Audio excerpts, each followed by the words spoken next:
Hello everyone, स्वागत है आपका स्टडी विद भारती की अगली वीडियो में। तो आज की वीडियो में हम बात करेंगे इंपॉर्टेंट वर्ड्स की, जो कि बी सीरीज से स्टार्ट होते हैं। लास्ट वीडियो में हमने बात की थी जितने भी जितने भी वर्ड थे जो एग्जाम प्रोस्पेक्टिव से बहुत ज़्यादा इंपॉर्टेंट थे, और हमने उनके साथ साथ उनके हिंदी के मीनिंग्स भी देखे थे प्लस एग्जाम्पल के साथ। तो आज की वीडियो में हम बात करेंगे बी लेटर की, और जितने भी इंपॉर्टेंट वर्ड्स हैं इससे रिलेटेड जो एग्जाम में पूछे जाते हैं बार बार, उनको आज हम डिस्कस करेंगे। तो आइए देखते हैं फर्स्ट वर्ड कौन सा है। बेने बोले BENEVOLENT। ठीक है, तो इसका मतलब क्या होता है? दयालु या फिर दयावान, जिसको कि हम काइंड भी बोल सकते हैं। जैसे कि अगर मैं इसके किसी भी सिनोनिम की बात करूं तो मैं एक सिनोनिम अगर यहाँ पे लिख दूं जैसे कि जेनरस, ठीक है, इससे आपको क्लियर हो जाएगा। यहीं पे एग्जांपल देख लेते हैं, जैसे कि he is noted for his benevolent nature. यहीं पे हमारा नेक्स्ट वर्ड जो निकल कर आता है वो है हमारा बीनियल, BIENNIAL, बीनियल। ठीक है, और बीनियल का क्या मतलब होता है? जो हर 2 साल में आयोजित हो। तो हम इसे कह सकते हैं एवरी 2 ईयर्स। ठीक है, इसको हिंदी में लिखने की जरूरत नहीं है, मैं वैसे ही बता देती हूँ, जो हर 2 साल में आयोजित हो। जैसे कि अगर मैं एग्जांपल देखूँ इसमें, तो the meeting of the members is held biennially. ठीक है, the meeting of the members is held biennially. जो मेंबर्स की मीटिंग होती है वो 2 साल में आयोजित होती है। वहीं पे बेनेवोलेंट का मतलब होता है दयालु या फिर दयावान, जिसको हम काइंड या फिर जनरस भी बोल सकते हैं। He is noted for his generous या फिर हम कह सकते हैं बेनेवोलेंट नेचर। यहीं पे जो हमारा नेक्स्ट वर्ड निकल कर आता है वो है हमारा बिलेटेड, BLATED, बिलेटेड। ठीक है, इसका मतलब होता है थोड़ा सा डिले होना, तो इसको हम डिलेड भी बोल सकते हैं, डिले या फिर डिलेड। ठीक है, एग्जांपल देखते हैं, जैसे कि he was sorry for making delayed. ठीक है, क्या वो क्षमा मांग रहा था डिले करने के लिए या फिर थोड़ा सा देरी करने के लिए। और हम कई बार बोलते भी हैं बिलेटेड हैप्पी बर्थडे। ठीक है, तो वहीं से ये टर्म निकल के आती है। नेक्स्ट जो हमारा वर्ड है वो है हमारा बेगुल, BEGUILE, बेगुल, और इसका मतलब होता है चीट। ठीक है, चीट का मतलब क्या होता है? धोखा। तो एक तरीके से धोखा, जैसे कि हम कह सकते हैं डोंट बी गुइल्ड। ठीक है, धोखा मत करो, मतलब किसी के साथ धोखाधड़ी मत करो। नेक्स्ट देखते हैं, यहीं पे जो हमारा नेक्स्ट वर्ड निकल के आता है वो है हमारा बिहोव, BEHOVE, बिहोव, और इसका मतलब होता है to be necessary, to be necessary. इसका मतलब जरूरी होना या फिर अनिवार्य होना, उचित होना हम कह सकते हैं। ठीक है, जरूरी होना मैं लिख देती हूँ यहाँ पर, जरूरी होना। एग्जाम्पल देख लेते हैं, it is behove us to follow the school rules.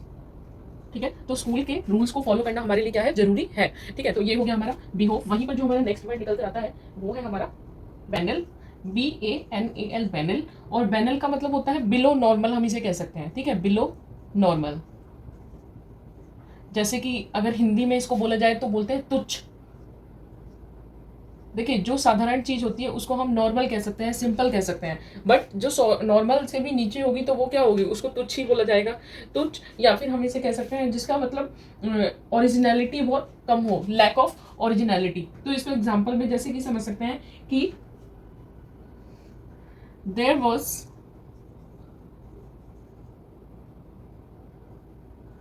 Everything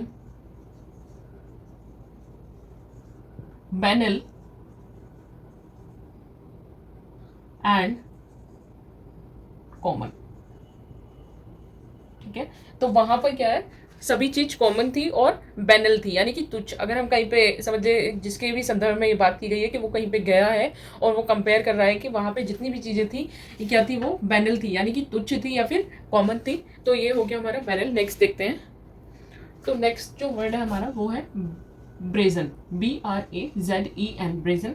और ब्रेजन का मतलब क्या होता है? बेशरम। और जैसे कि हम इसे कह सकते हैं शेमलेस, शेमलेस, या फिर हिंदी में हम इसे कह सकते हैं बेशरम, या फिर जो बहुत मुंहफट टाइप हो, शर्म ना करता हूँ। ठीक है, तो इसमें हम एग्जाम्पल देख लेते हैं, जैसे कि यहाँ पे एग्जाम्पल है, ही disrespected all the people by his brazen attitude। ठीक है, ब्रेजन एटीट्यूड, यानी कि बहुत ही बेशरम बिहेवियर से, अपने एटीट्यूड से उसने वहां पे उपस्थित जितने भी लोग थे उनकी डिसरिस्पेक्ट की। वहीं पे जो हमारा नेक्स्ट वर्ड निकल के आता है वो है हमारा bouquet, BOUQUET, you E T, BOUQUET,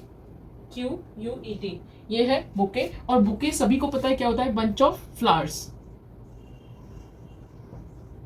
bunch of flowers. फिर भी मैं इसे क्यों बता रही हूँ, क्योंकि कई बार एग्जाम में इसकी क्या हो जाती है, स्पेलिंग आ जाती है, और ये मैक्सिमम टाइम आया गया है। अगर आप इसको बहुत ही नॉर्मल मान रहे हैं तो इसको अभी के अभी इंपॉर्टेंट मार्क कर लीजिए। बुके होता है बंच ऑफ फ्लावर्स, ठीक है। जैसे कि he gave his ill mother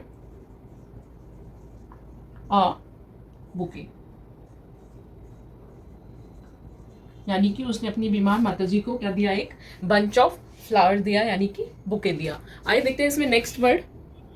next जो इसमें वर्ड है वो है ब्रोच, BROOCH, ब्रोच। कई बार आपने लोगों को देखा होगा कि वो कोट पर एक तरह का पिन लगा के रखते हैं, ठीक है। तो ये एक तरह का क्या है, ये एक ऑर्नामेंटल क्लास्प है, ऑर्नामेंटल क्लास्प, ठीक है। और जैसे कि एग्जांपल देखते हैं, he always wears a brooch on his coat, ठीक है। तो वो हमेशा अपने कोट पर एक क्या पहनता है, एक ब्रॉच पहनता है। और ब्रॉच क्या होता है, कोई भी ऑर्नामेंट जिसको हम किसी भी शर्ट पे या फिर किसी भी सूट पे उसकी या पॉकेट पे हम इसको टक करते हैं, उसी को हम क्या कहते हैं, ब्रॉच। और नेक्स्ट वर्ड देखते हैं इसमें क्या है। नेक्स्ट जो वर्ड है हमारा वो है ब्लैटेंट, BLATANT, ब्लैटेंट। और ब्लैटेंट का मतलब होता है खुला हुआ, जैसे कि बहुत स्पष्ट। बहुत सारे लोग होते हैं जिसको हम कहते हैं कि बहुत ओपन नेचर है उनका, ठीक है। तो उनको हम कह सकते हैं स्पष्ट या फिर खुला हुआ। एग्जाम्पल देखते हैं इसमें, जैसे कि एग्जाम्पल कहता है हमारा कि ही इज ब्लैटेंट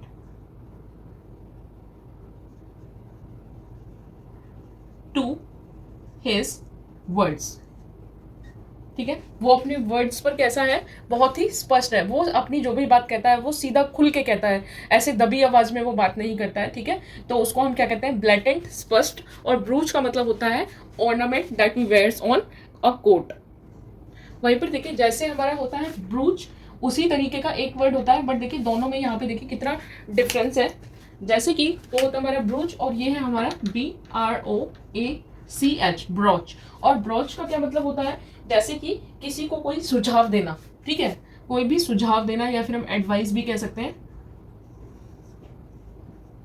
कोई भी सुझाव देना।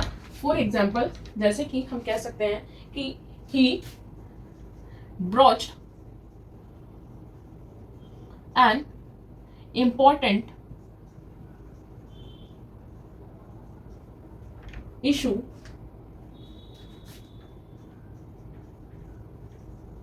ड्यूरिंग द मीटिंग, ठीक है। मीटिंग के समय पे उसने क्या करा, अपना एक बहुत ही इंपॉर्टेंट सुझाव दिया। वहीं पर देखिए वहीं पे देखिए जो हमारा वो वर्ड था वो था हमारा ब्रूच, BROOCH, ब्रोच। ये वाला ब्रोच अलग है, ये ब्रोच अलग है। दोनों प्रोनाउंसिएशन के टाइम पे एक जैसे लग रहे हैं, बट दोनों का मीनिंग और दोनों का जो स्पेलिंग है वो बिल्कुल ही क्या है, डिफरेंट है। वहीं पर देखिए जो हमारा नेक्स्ट वर्ड निकल के आता है वो है हमारा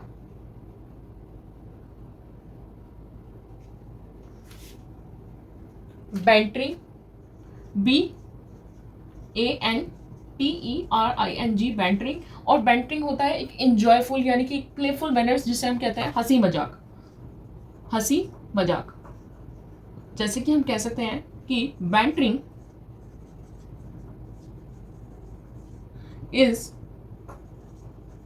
नॉर्मल अमंग फ्रेंड्स, ठीक है। तो दोस्तों के बीच हंसी मजाक क्या है, बहुत नॉर्मल होता है। जो नेक्स्ट वर्ड है वो है बेरेफ्ट, BEREFT, बेरेफ्ट। और बेरेफ्ट का मतलब हो सकता है जैसे कि विहीन, या फिर हम इसे कह सकते हैं अपर्याप्त, अधूरा अधूरा सा, ठीक है। तो हम इसे अधूरा भी बोल सकते हैं। जैसे कि एग्जाम्पल देखते हैं, he felt bereft after the death of his friend. ठीक है, अपने दोस्त की मौत के बाद उसको कैसा लगने लग गया, बेरेफ्ट, यानी कि अधूरा, विहीन लगने लग गया उसको। वहीं पर देखिए जो हमारा नेक्स्ट वर्ड है वो है बेनेफैक्टर। बेनेफैक्टर, जैसे कि बेनेफैक्टर का मीनिंग होता है सहायता करना। ठीक है, हमने बेनेवलेंट वर्ड पढ़ा था, BENEVOLENT, बेनेवलेंट। ठीक है, तो देखिए जिसमें भी बेने वर्ड जुड़ जाता है, ये रूट वर्ड है। ठीक है, तो इन सब वर्ड्स को मैं आपको बाद में कराऊंगी, बट पहले आप इसको समझिए कि जिसमें भी बेने वर्ड जुड़ जाता है वहां पर समझ लीजिए कि कोई ऐसा इंसान जिसके अंदर क्या हो, कोई पॉजिटिव चीज हो। ठीक है, वहीं पे बेनेवलेंट का मतलब था दयालु, और यहीं पे बेनेफैक्टर का मतलब होता है कि सहायता करने वाला। ठीक है, सहायता करने वाला। तो इससे देखिए एक चीज तो क्लियर है कि जहां पे बेने वर्ड मिलेगा आपको किसी भी वर्ड के आगे, वहां पे क्या है, एक पॉजिटिव सेंस क्रिएट हो रही है किसी भी सेंटेंस में। जैसे कि he made a large donation and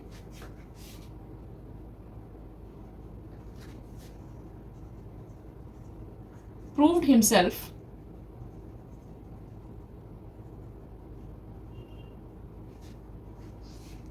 a benefactor।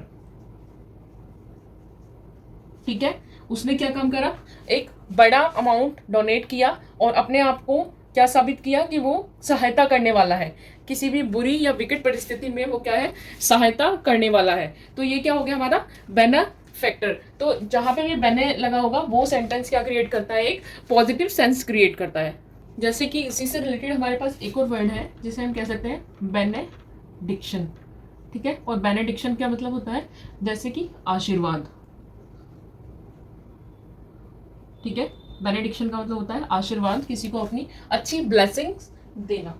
ठीक है, जैसे कि during the wedding ceremony,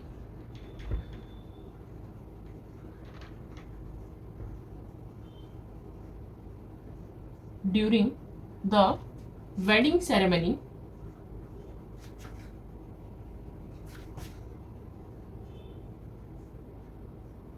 the priest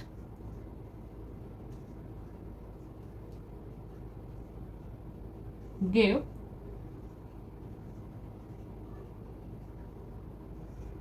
benediction। ठीक है, तो वेडिंग सेरेमनी के दौरान जो प्रीस्ट यानी कि पंडित थे, उन्होंने क्या किया, अपनी ब्लेसिंग्स दी। ठीक है, सभी लोगों को अपनी क्या दी, ब्लेसिंग्स दी। आप यहाँ पे एवरीवन लिख दो या फिर कुछ भी आप लिख सकते हो। ठीक है, उसके बाद देखिए यहीं पे जो हमारा नेक्स्ट वर्ड निकल के आता है वो है हमारा ब्लीक। और ब्लीक का मतलब होता है उदासीन। ठीक है, या फिर हम उसे कह सकते हैं बहुत ही, एक होता है देखिए सकर्मक और एक होता है अकर्मक। तो इसे हम क्या कह सकते हैं, उदासीन नेचर कह सकते हैं। जैसे कि उसका भविष्य क्या है, वो बहुत ही क्या है, उदासीन लग रहा है। मतलब जैसे कि एग्जाम्पल में अगर मैं बताऊं कि ब्लीक का मतलब इसको ऐसे समझिए, जैसे कि बहुत सारे बच्चे ऐसे होते हैं जो बहुत ज़्यादा मेहनत करते हैं। ठीक है, तो उनको सभी को पता है कि वो अपने लाइफ में कुछ ना कुछ कर लेंगे, बट बहुत सारे बच्चे, कुछ बच्चे क्या होते हैं, ऐसे भी होते हैं जो कुछ नहीं करते। पेरेंट्स उनको कह कह के थक जाए बट वो कुछ नहीं करेंगे। अब उनको पता है कि आगे चल के उनका काफ़ी नुकसान होने वाला है इस चीज़ से, बट फिर भी वो मेहनत नहीं करते। तो उसी को हम क्या कह सकते हैं, एक तरीके से ब्लीक हम कह सकते हैं कि his future is bleak because he don't do hard work। ठीक है, क्योंकि वो क्या नहीं करता, मेहनत नहीं करता, इसलिए उसका जो फ्यूचर है वो क्या है, ब्लीक है, उदासीन है। मतलब उसका फ्यूचर खराब हो सकता है। इस बात के लिए उसको क्या होना चाहिए, वरिड होना चाहिए। जो नेक्स्ट वर्ड है वो है हमारा bonanza. BONANZA।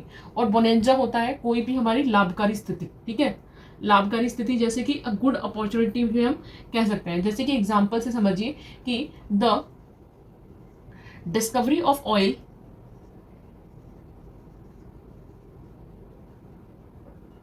The discovery of oil is a bonanza for company. मतलब कंपनी के लिए जो डिस्कवरी जो हुआ है, ऑयल की जो खोज हुई है, वो कंपनी के लिए क्या हो सकती है, लाभकारी हो सकती है, बहुत ही फायदेमंद हो सकती है। ठीक है, तो ये तो था हमारा जो वर्ड है बोनेंजा। वहीं पे होता है हमारा एक और वर्ड जैसे कि बी लिटिल। बी लिटिल, और बी लिटिल का मतलब क्या होता है, देखिए लिटिल का मतलब तो होता है छोटा। अब आप बी लिटिल का अपने आप से वर्ड मीनिंग मत निकालने लगना। तो बी लिटिल का मतलब यहाँ पे होता है नीचा दिखाना, किसी को भी नीचा दिखाना, नीचा दिखाना, चिढ़ाना बोल सकते हैं हम। तो वो क्या होता है हमारा बी लिटिल। जैसे कि एग्जाम्पल मैं अगर लूं कि he belittle others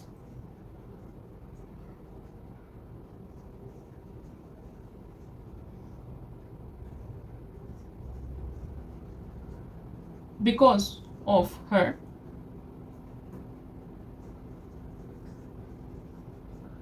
negative way of talking. ठीक है, अपने नेगेटिव वे ऑफ टॉकिंग से वो हमेशा क्या करता है, दूसरों को नीचा दिखाता है, यानी कि उनको ऐसा फील कराता है कि जो कि बहुत बुरा हो, सुनने में अच्छा ना लगे। और एक और चीज देखिए कि इस वाले बेने में BENE बेने और BANE बेने, इन दोनों में बहुत डिफरेंस है। ये हमेशा एक पॉजिटिव सेंस क्रिएट करता है और इसका मतलब होता है नेगेटिव। अगर मैं इसके किसी भी एक एग्जाम्पल की बात करूं, जैसे कि BANEFUL बेनेफुल, तो बेनेफुल क्या मतलब होता है इसका, बहुत ही ज्यादा डेंजरस हम कह सकते हैं उसे। ठीक है, बहुत ही ज्यादा खतरनाक, और खतरनाक चीज जैसे कि पॉइजनस। ठीक है, तो जैसे drugs is baneful for youth. ठीक है, यूथ के लिए क्या है बेनेफुल, यानी कि पॉइजनस है, बहुत जहरीला है। क्या, ड्रग्स तो वैसे भी जहरीला ही है। अगर लेना जो लोग लेते हैं उनको ये बात समझनी चाहिए कि drugs is not good for health और to consume. So baneful is different and bane is different. So it create a positive sense whereas this create a negative sense. Next हम देखते हैं जो इंपॉर्टेंट चीज है B से related. एक हमारा आता है यहाँ पे BROCHURE, ब्रोशर। और ब्रोशर क्या होता है, जो पैम्फलेट हम कोई कंपनी जो होती है अपनी इंफॉर्मेशन डिस्प्ले करने के लिए क्या पैम्फलेट क्या करती है, प्रिंट कराती है, उन्हीं को हम क्या कहते हैं, ब्रोशर। तो ब्रोशर एक तरीके से क्या होता है, पैम्फलेट होता है किसी भी कंपनी का। ठीक है, जो कि जिसपे किसी भी कंपनी की या फिर कोई भी नई ब्रांच जो खुली है उसकी पूरी इन्फॉर्मेशन उस पर डिस्प्ले होती है। तो ब्रोशर की कई बार हमसे स्पेलिंग पूछ ली जाती है, BROCHURE, ब्रोशर। ब्रूच और ब्रूच मैंने आपको बता दिया।